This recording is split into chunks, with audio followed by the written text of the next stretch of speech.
The courtroom was packed, suffocating with the weight of whispered conversations and clicking cameras. Reporters lined the back row, their lenses trained on Nathan Caldwell, the golden son of billionaire Robert Caldwell, heir to a dynasty built on greed, corruption, and bulletproof legal teams. Nathan sat with his legs stretched out, arms folded, looking as if the courtroom was a minor inconvenience rather than a life-altering moment. His smirk never faltered, even as the judge shuffled papers, clearing his throat to deliver the long-awaited sentence. Across the aisle, Lisa Reeves, widow of Daniel Reeves, a Marine veteran and father of two, clutched her hands together so tightly her knuckles had turned white. Her eyes were red, hollow. Her two young children sat beside her, unaware that the man responsible for stealing their father was about to walk away without real punishment. Nathan barely spared them a glance. The judge adjusted his glasses and began reading. The defendant, Nathan Caldwell, is found guilty of vehicular manslaughter. However, given his lack of prior offenses, his full cooperation, and his commitment to rehabilitation. Nathan yawned. Lisa let out a soft, choked sob. Hello, Mr. Pictures here, and before we continue with the story, please subscribe to the channel, as it would allow me to continue with these stories. Thank you. Now, back to the story, the judge continued, ignoring the reaction. The court sentences Mr. Caldwell to 18 months probation, a suspended driver's license, and a mandatory rehabilitation program. Murmurs erupted in the courtroom, a slap on the wrist. The price of a life? Nothing more than an inconvenience to a billionaire's son. Nathan finally cracked a grin. Well, he muttered to his attorney, that was easy. And then he laughed, a breathy, arrogant chuckle, like the whole thing was a joke, like the grief and outrage filling the room was beneath him. That was when James Holloway stood. Nathan barely noticed at first, until the room went silent. The murmurs stopped. The tension shifted, thickened, congealed into something colder, something heavier. Nathan turned his head and met the eyes of a man who wasn't grieving. He was waiting. James wasn't like the others. His gray eyes were unreadable, his expression void of anger or sadness, just calculated, steady, unwavering. A scar ran from his temple to his cheekbone, half hidden beneath a graying beard. His posture was military straight, his shoulders broad beneath a simple button-down. He had the look of a man who had spent years in places where justice wasn't decided by a gavel, but by a gun. Nathan's smirk twitched. The judge exhaled. Mr. Holloway, do you have something to say on behalf of the victim? James stepped forward. Nathan rolled his eyes, leaning back in his seat. Oh, here we go. Another guilt trip. He had no idea what was coming. James Holloway didn't rush. He didn't stomp to the podium, didn't let anger shake his hands. He moved slowly, controlled, deliberate. The kind of movement that came from years of knowing how to take up space without making noise. The kind of presence that wasn't forced, it was earned. Nathan Caldwell watched him, still leaning back in his chair, still pretending he didn't care. But James wasn't watching him, not yet. He faced the judge first, his voice calm, firm, unshaken.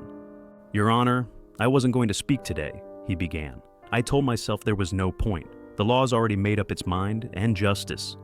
He exhaled through his nose. Justice doesn't live in courtrooms like this. The judge's brow furrowed slightly, but he said nothing. James finally turned, and this time he looked directly at Nathan.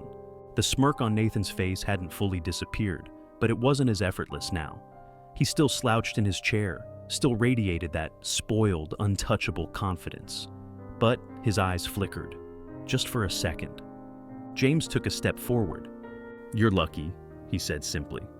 Nathan let out a breathy laugh, shaking his head. Oh, please. Because if this had happened anywhere else, James continued, his voice like steel, you wouldn't be sitting in that chair. Nathan's mouth shut. You think the law is the only thing that can hold you accountable? James tilted his head slightly. You think your father's money, your team of lawyers, and your name are enough to shield you forever? Nathan tried to scoff, but the air in the room had changed. The jury wasn't looking at him anymore. The reporters weren't writing about him. Even the judge seemed to have faded into the background. All eyes were on James Holloway, and James Holloway was looking right through him. You don't know what it means to be truly helpless, do you? James asked, his voice lowering just a fraction. To have someone take everything from you. To stand in front of a man who doesn't care how much money you have, doesn't care how important your last name is. He let the words settle, thick as gunpowder, because in the real world, none of that matters. Nathan's fingers twitched on the armrest. James took another step forward. You think you're safe. You think this is over, that you'll go home to your penthouse, to your luxury cars, to your security detail, that after 18 months you'll move on. He tilted his head slightly. That you'll forget. Nathan's jaw locked. James leaned in just slightly. You won't? The words weren't loud. They weren't angry. But they carried more weight than anything else said in that courtroom. Nathan swallowed. James straightened again, rolling his shoulders back like the matter was settled. You got away with it today, Nathan. He turned, walking back toward the gallery. But not forever. Nathan exhaled slowly. He forced his lips into another smirk, but it didn't come as easily this time. James passed Lisa Reeves on his way out. He didn't say anything. He just placed a single calloused hand on her shoulder, the gesture more powerful than any words could be. The courtroom was dead silent. The judge cleared his throat, struggling to regain control. Court is adjourned. The gavel hit the wood. Nathan let out a breath. His hands felt clammier than they should have. His suit felt too tight around his neck. His father was already at his side, ushering him toward the exit. Let's go, Robert Caldwell muttered, before the media turns this into a circus. Nathan forced a smirk as they stepped into the hallway, surrounded by cameras, by journalists shouting his name. He ran a hand through his hair, gave the reporters a cocky shrug. See you in 18 months, he said, flashing a grin that almost felt real. The cameras flashed. Nathan kept walking, and for the first time in his life, he felt like someone was walking right behind him. Nathan Caldwell sat in the back of his father's black SUV, watching the city lights blur past the tinted windows. His phone buzzed in his palm, endless notifications rolling in. News articles, social media posts, private messages from friends who found the whole trial hilarious. Bro, you walked out of there like a king. Media's losing their minds over you, El Mao. 18 months? That's nothing. We're throwing a party this weekend to celebrate. Nathan smirked, but it felt forced. His father sat beside him, scrolling through his own phone, barking instructions to his legal team. The man had already moved on, already working to clean up the PR mess and make sure Nathan's name stayed untouchable. Security is doubling at the penthouse, Robert Caldwell muttered. No visitors.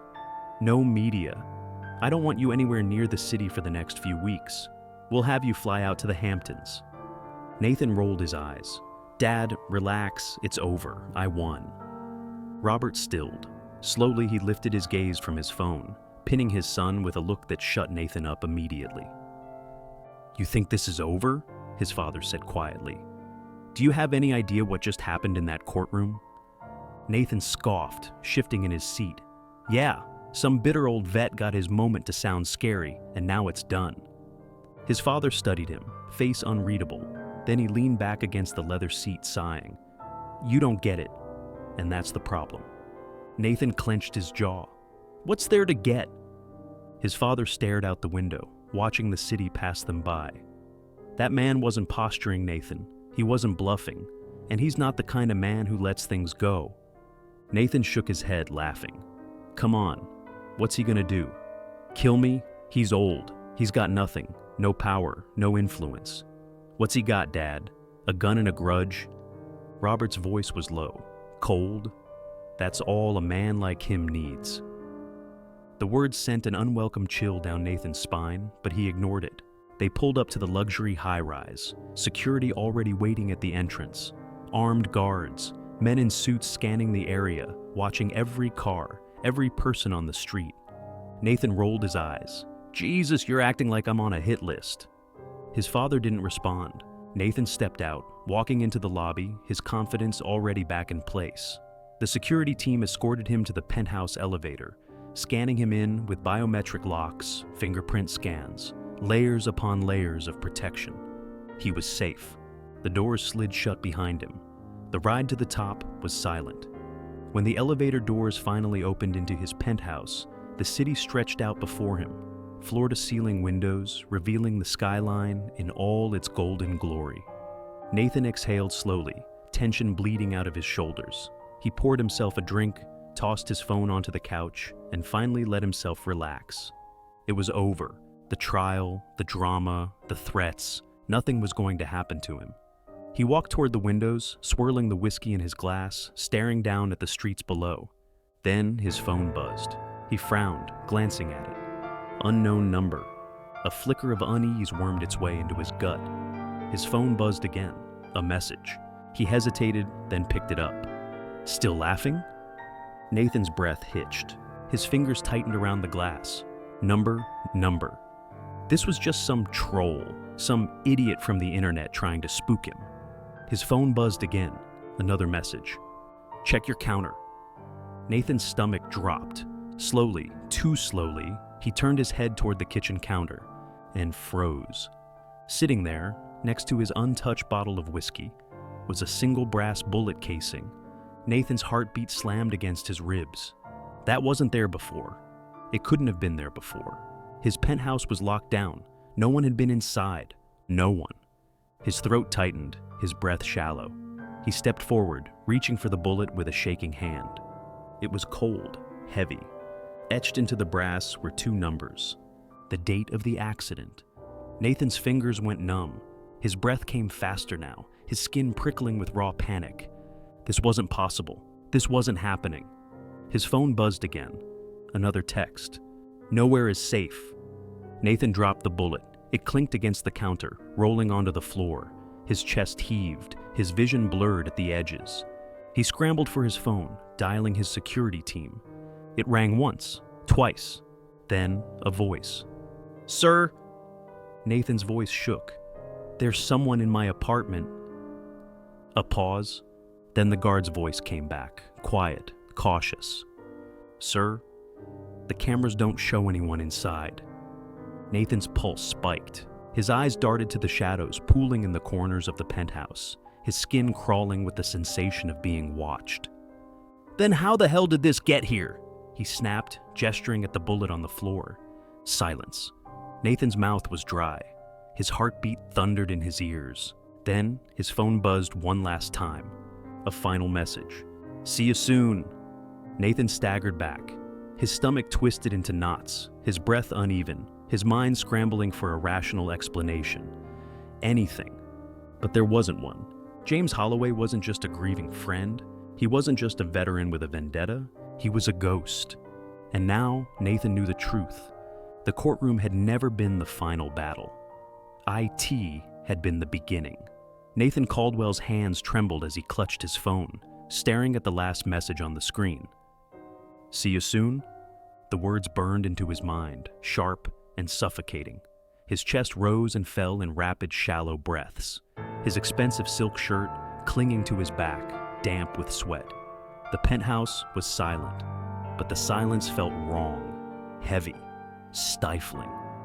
Nathan stumbled backward, his knees knocking against the kitchen counter. His gaze flickered to the brass bullet casing on the floor. A quiet, unmoving threat that rattled inside his skull, louder than a gunshot ever could. He had to get out. His father's words from earlier echoed in his head. That man wasn't bluffing, and he's not the kind of man who lets things go. Nathan had laughed it off. He wasn't laughing now. Fumbling, he dialed his father, bringing the phone to his ear, his pulse hammering against his ribs. The call rang once, twice. Then a voice answered, but it wasn't his father. You're running out of time, Nathan. Nathan froze. His blood turned to ice. It was James Holloway. He yanked the phone away from his ear, staring at the screen, his stomach twisting. His father's number was still displayed. But the voice belonged to the man who had haunted his every breath since the trial. This wasn't possible. This wasn't happening. He forced himself to speak, but his voice wasn't steady anymore. How the hell did you get this number? James didn't answer. Instead, his voice was quiet, even, controlled. Still laughing? Nathan's legs felt weak. His mouth was dry, his tongue thick and useless behind his teeth. His security team. He needed his security team. He scrambled for the intercom panel on the wall, slamming his palm against the button. Get up here, now! Silence. Nothing but static crackling through the speaker. His stomach dropped. The realization hit him like a train. He was alone, his security team was gone, or worse, they'd never even been here. His throat tightened. He grabbed the nearest drawer, yanking it open, searching for something, anything, to use as a weapon. His fingers closed around the cold steel of a kitchen knife. Not a gun, but it was better than nothing. "Where are you?" Nathan rasped into the phone. James let out a slow exhale. "I told you, Nathan, nowhere is safe." A sharp knock echoed through the penthouse. Nathan jerked around, the knife clutched so tight in his fist, his knuckles went white. His breathing was too fast, too shallow. The knock came again, harder this time. His phone buzzed in his hand, and despite every instinct screaming at him not to, he looked down at the screen. Another message. "You should open the door." Nathan's chest tightened like a vice. His mind screamed no, but his feet moved on their own, drawn forward by something far worse than fear. Dread. His breath came in short, panicked gasps as he reached for the door handle, his palms slick with sweat. Every nerve in his body screamed at him to stop, but he had to know, had to see. His fingers wrapped around the handle, and with a shaking breath, he pulled the door open. And nothing was there. No one. Just the empty hallway, stretching out before him, sterile and untouched. Nathan's heart hammered against his ribs. He stepped forward, eyes darting left, then right. Nothing. No shadows, no figures lurking in the dark. He exhaled sharply. Maybe this was just... A whisper of wind brushed past his ear. A breath. A presence. Nathan spun too late. The weight crashed into him, driving him back inside, the door slamming shut in a single, controlled motion. Pain exploded in his ribs as he was forced against the wall. The knife ripped from his hand before he even had time to react. And then he saw him. James Holloway stood there, calm, steady, unshaken. The scar along his temple caught the dim light, his eyes colder than Nathan had ever seen them. Nathan gasped, struggling against the pressure pinning him to the wall, but James didn't even break a sweat. "You think money makes you untouchable," James murmured, his voice low, deadly. "You think a courtroom was the only place this fight could happen." Nathan's throat constricted, his breath coming in short, desperate gulps. "Please!" he choked out. James tilted his head slightly. It wasn't anger in his eyes, it was certainty. "Justice doesn't stop at the courthouse doors, kid," James said, voice like stone. Nathan couldn't breathe. He opened his mouth, but no words came. James leaned in close. "You didn't get away with it." Nathan's body shook violently. He wanted to beg, wanted to say something, but his brain couldn't form the words. He was trapped, helpless, and for the first time in his life, he truly understood what it felt like to be powerless. James held him there for a long moment, letting the reality sink in. Then, just as smoothly as he had appeared, he stepped back. Nathan collapsed to the floor, gasping, choking on his own breath. His body refused to move, paralyzed by something deeper than fear. When he finally forced himself to look up, James was gone. The penthouse was silent again, but the silence felt different now. Hollow, haunted. Nathan clutched his chest, his heartbeat thundering. His phone buzzed one last time. With trembling hands, he looked at the screen, a final message. "You won't see me again, Nathan, but you'll never stop looking over your shoulder." Nathan's vision blurred. His entire world had shifted. He had walked into that courtroom thinking he had won. But James Holloway had just given him a lesson that would last forever. Justice wasn't just about a sentence. Justice was about knowing you were never safe again. And Nathan Caldwell would never sleep soundly again. Ever. The end.